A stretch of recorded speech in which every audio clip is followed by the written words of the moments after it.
under 19 cricket world cup जुन चाहिँ हुनेछ 2026 मा 2026 मा जिम्बाब्वे अनि नमिबियाले यसलाई होस्ट गर्नेछ र अहिले जुन चाहिँ अन्डर 19 नेपालको अहिले भारत आएको छ इन्डियामा वीरगन्जमा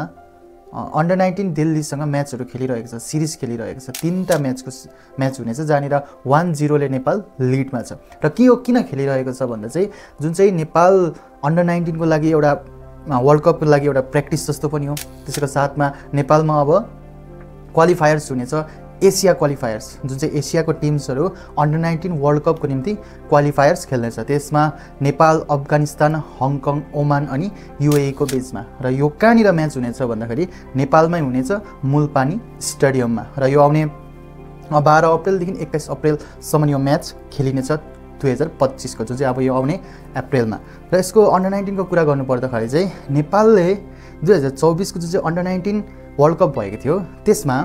एउटा म्याचमा जित हासिल गरेको थियो त्यो चाहिँ अफगानिस्तानसँगको म्याचमा 1 विकेटले म्याच जितेको थियो र त्यसैको साथमा अन्डर 19 2024 को वर्ल्ड कपमा नेपालले 8 पोजिसनमा फिनिश गरेको थियो तर पनि योपालि नेपालले क्वालिफायर्स खेल्न परिरहेको छ है क्वालिफायर्स खेलिरहेको छ र 8 पोजिसनमा फिनिश गर्दा पनि नेपालले क्वालिफाई खेल्न पर्यो क्वालिफायर्स खेल्न पर्यो अरु टिमहरुसँग नभए त सिधै उनीहरु सेलेक्ट हुनुपर्ने थियो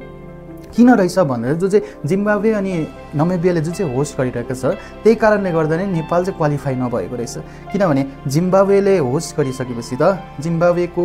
होस्ट नेसनको अधिकार हुन्छ कि उनीहरुको टिम अलरेडी नै क्वालिफाई भएको हुन्छ क्वालिफायर्स नखेलिकन भने उनीहरु क्वालिफायर्स नखेलिकन पनि क्वालिफायर्स भइसकेको हुन्छ र त्यही कारणले गर्दा चाहिँ नेपालले चाहिँ क्वालिफायर्स खेल्न परेको हो र जुन चाहिँ क्वालिफायर्स हुन्छ 12 अप्रिल देखि 21 अप्रिल सम्म र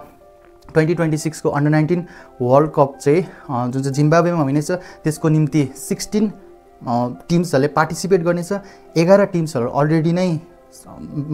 यो पार्टिसिपेट भइसकेको छ अलरेडी नै क्वालिफाई भइसकिसकेको छ अनि केवल 5 वटा टिमहरु मात्रै अब बाँकी छ त्यो 5 वटा टिम चाहिँ रिजनल क्वालिफायर्सहरु खेल्ने जस्तै अफ्रिकाको जस्तै एसिया क्वालिफायर्सहरु खेल्दा खेल्दै जसले फर्स्ट स्थान लिनेछ तिनीहरु 2026 को वर्ल्ड कप को निम्ति क्वालिफाई हुनेछ र नेपालको साइड हेर्दाखेरि एकदमै राम्रो साइड देखिन्छ जहाँनिर योपालि वर्ल्ड कपलाई योपालि नेपालको अन्डर 19 लाई लिड गरिरहेको छ हेमन्त धामीले जसले राम्रो परफर्मेन्स दिइरहेको छ अहिले जुन चाहिँ यो वीरगन्जमा अहिले फिलहालै भइरहेको अन्डर 19 को दिल्ली भर्सेस नेपाल अन्डर 19 मा राम्रो परफर्मेन्स आइरहेको छ सो किन गरेको भन्दा चाहिँ बिकज उनीहरु अब आउने दिनहरुमा यो क्वालिफायर्स त्यसको साथमा क्वालिफायर्सले यदि जित्यो भने र नेपालमा हुँदै एउटा होम कन्डिसनको फाइदा पनि हुन्छ नेपाललाई यदि जित्यो भने फेरि उनीहरु 2026 को वर्ल्ड कपमा क्वालिफाई गर्नेछ र हेरौं कस्तो हुनेछ म्याच सायदै नेपालले डोमिनेट गर्न सक्छ होला आफ्नो होम कन्डिसनमा आफ्नो घरमा अन्डर 19 वर्ल्ड कपको क्वालिफायर्स खेलिरहेको छ र एकदमै क्वालिफाई हुने चान्सेस ज्यादा छ जसरी एसिया कपको निम्ति जुन चाहिँ मेन्सको सिनियर टिम नेपालमै क्वालिफायर्स भएको कारणले गर्दा पनि हो त्यो एउटा होम कन्डिसनको जहिले पनि एउटा एडभान्टेज नै हुन्छ कुनै पनि टिम्सलाई जुनै पनि टिम्सलाई आफ्नो होम कन्डिसनको एडभान्टेज नै हुन्छ र आफ्नो होमदेखि बाहिर गएर अरूको ग्राउन्डमा खेल्नु अरूको होममा गएर खेल्दाखेरि अलिकति डिफिकल्टिज नै फेस गर्नुपर्छ र आफ्नो होममा जहिले पनि जुनै पनि प्लेयर्स होस् उनीहरुलाई सबै त्यो भाव पाइसकेको हुन्छ त्यही कारणले गर्दाखेरि नेपालले आफ्नो होममा नै क्वालिफायर्स खेल्दाखेरि एसिया कपमा